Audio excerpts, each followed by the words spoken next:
Uthi-ke usisi ngelinye ilanga akhonfrantwe umakhelwane wakhe. Athi, hhayi bo, i-boyfriend yakho isebenzaphi? Uthatha omunye, hhayi bo, why ufuna ukwazi ukuthi i-boyfriend yami isebenzaphi? Uthatha omunye, ukuthi ngiyibone kwenye indawo ngayifanisa, but bekungekho sure noma bekuyiyona ngempela yini. And sengiyibone lapho kuleyo ndawo for a couple of times.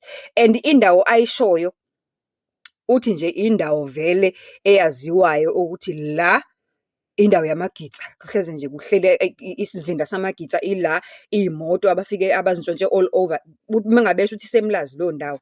Uthi ila bethi uma ngabe kuntshontshiwe iy'moto all over Durban zihambe ziyodantshwa khona ziyastrishwa. Abantu abahlala khona nje basuke besebenza, abantu abasebhizinisini.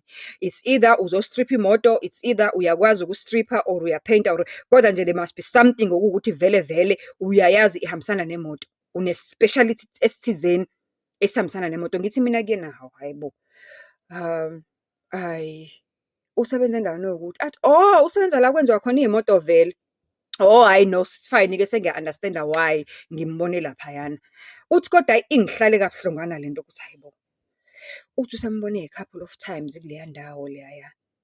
Kodwa kumina zonke lezo zinsuku nangalezo zikhathi azibalayo mina ngisuke ngikade ngimshiye emsebenzini. Uthi hhayi, siqhubeke-ke isikhathi zihamba izinsuku, bayajola bayadeyitha kumnandi kunje, hhayi akudliwa imali yami la. Lo mfana uhlezi engenamali, ukleyima ukuthi uyasebenza, angimazi uhola nini, angimazi ukuthi kanti yena uma eholile imali uyenzani. Ngoba la endlini kudliwa mina, kudliwa imali yami, i-breakfast le yatatazela ayiphekayo, ama-lunch, ama-dinner, kusuke kuyimali yami. And futhi sekuze kunanomkhutshane wokuthi uma ngabe ngiyomdropha laphaya kandawo la athi usebenza khona, sekufanele ngimshiye no-20 rand kagwayi.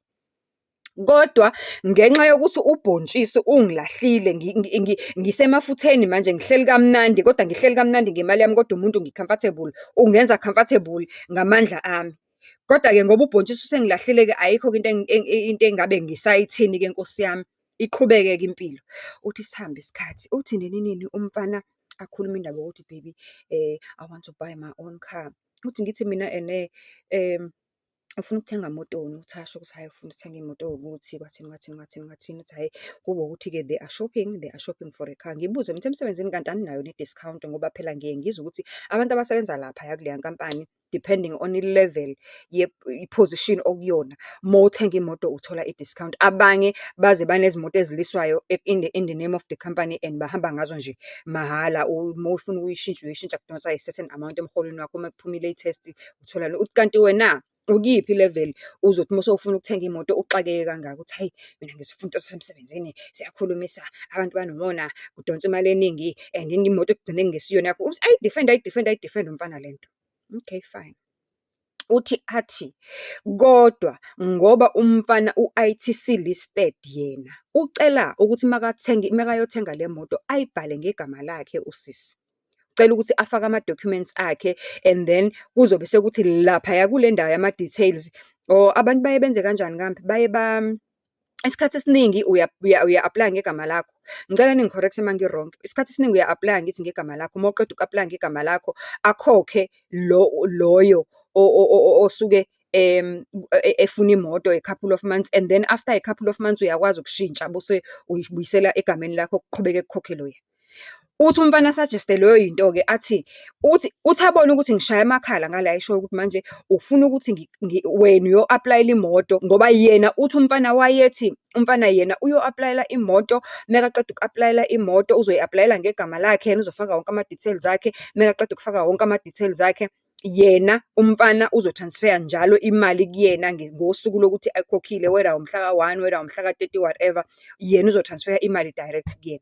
Uthi mina ngithi hhayi, there is another way, we can do that, mhlampe 2-3 months and then after that imoto singayibuyisela egameni lakho.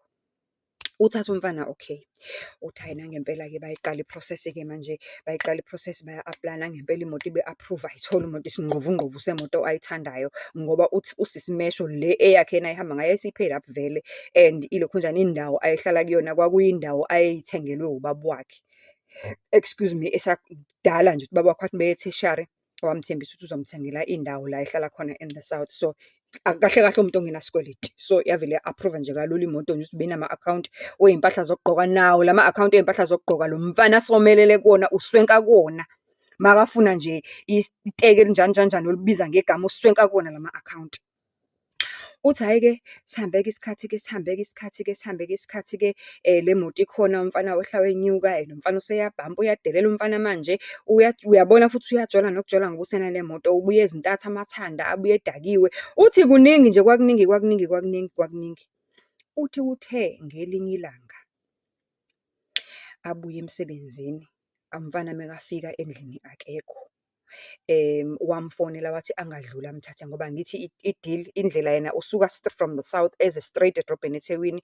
Indlela idlula eSphingo adrobha umfana, nantambama bekuyi-same thing. Mekadlula ntambama uyampick up laphaya la emshiya khona. Uthi that particular day umfana nje wavele wangafona wangasho lutho ngoba uthi ubeyayafona athi dlula ungithathe. Uma ngabe engafuni ukuthi adlule amthathe ezohamba iy'ndawo zakhe, athi hhayi khuleka baby, hamba straight endlini, ngizobe ngingekho, ngizobe ngizophuma ngihambe noyibani bani. Uthi asho amagama abantu-ke engazi ukuthi ama-colleagues. Uthi okay fine-ke, that particular day umfana nyanya akafoni, akasho lutho. Uthi bese ngiya-assume ukuthi hhayi kusho ukuthi angigoduki ngoba kusho ukuthi umfana uhambe nabangani bakhe.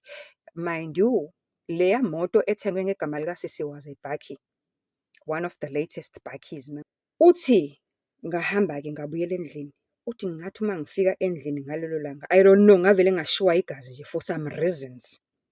Langishiya nje igazi. Uthi hhayi ngifike ngivule endlini ngingene. Uthi into engayiqaphela mangiqhamuka ngi-walk-a passing through the window, ngabona iwindi livuleke ngendlela e-strange. Kanti mina uma ngabe ngihamba all the time ngiyawavala amawindi, ngivala amakhethini, whether it's kuyashisa or kunjani njani njani, ngani ngoba in case i-weather ishintsha. Plus nokuthi-ke uthi indawo ahlala kuyona-ke lapha in the south iney'nkawu. So uthi iy'nkawu-ke bezinokungena endlini zigange, zintshontshe ukudla, zisaphaze oshukela nani nani. So amawindi nje bewavala. Uthi mangithi ngiyala ukuthi hayibo, ekuseni ngikhohlwe ukuvala iwindi. But hhayi, amawindi ngiwavale ngokwami, it does not make sense. And ikhethini livuleke ngendlela e-strange, newindi livulekile kancane.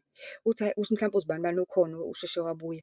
Okay, ethi ahamba aqhubeka angene endlini. Uthi hhayi ngivele ngishiwe igazi nje for some reasons. Uthi ngingena endlini. Uthi mangithi ngiyangena endlini guys, uthi sesisandile mangithi ngiyangena endlini, ngahlangatshezwa amaphepha agijima phansi all over. Uyabona ukuthi beqoqwa, kuphuthunywa, kusheshwa. Amanye amabhokisi a-empty asale khona lapho. Uthi my whole apartment is a house to let. Akukho fridge, akukho stove, akukho mbhede, akukho ngisho kubusaphasapha phansi ama-files ami, izinto engizifake emabhokisini, ama-personal documents ami, kubusaphasapha phansi. House to let umfana. Wahamba kanjalo-ke umfana, imoto wayengakuyishintsha ayibuyisele egameni lakhe. Umfana uhambe nemoto yami, ungiqoqele everything esendlini, wa-clean out, gone umfana. Uthi mina-ke isimanga sangehlakalela kathinta. After so many months omjolo omnandi, ngiloyo ngithi hhayi uNkulunkulu nami wangikhumbula ekugcineni ngathola indoda engithandayo, engitotosayo, ekwazi nokungiphekela idina. Umfana wangiklina nje, wangiklina out. Hey mina anginazi, hhayi obhontshisi wenu, hey, I will be dead by ubhontshisi. Hhayi ngiyosusa nayo imaski yami, ungakhohlwa ukuthi uma ufuna ukuthenga lapha eShein uzothola i-discount uma usebenzisa le code engizokunikeza yona, ngoba yazini mina ngizokufaka ey'ntweni uzoba right. Yabona ku-2025 ngifuna sibuhle sibe bahle, siglowe sonke, siglowe with pride. Uthi noma imbodla nje izokurobharobha, uthi awungibuke, ubuke i-skin sami ukuthi sinjani before usho lento ongitshela yona. Awungipruvele kuqala. Yo, futhi angazi nanokuthi yini ekufanele basipruvele yona abafana ngoba nje ayi, kufanele sivele sibaqoqe bonke ngawani sibafake emkhumbini nje, oyohamba nje uphenduka i-Titanic phakathi nolwandle, budla ungene phakathi olwandle ngoba yazini, hhayi bahlule.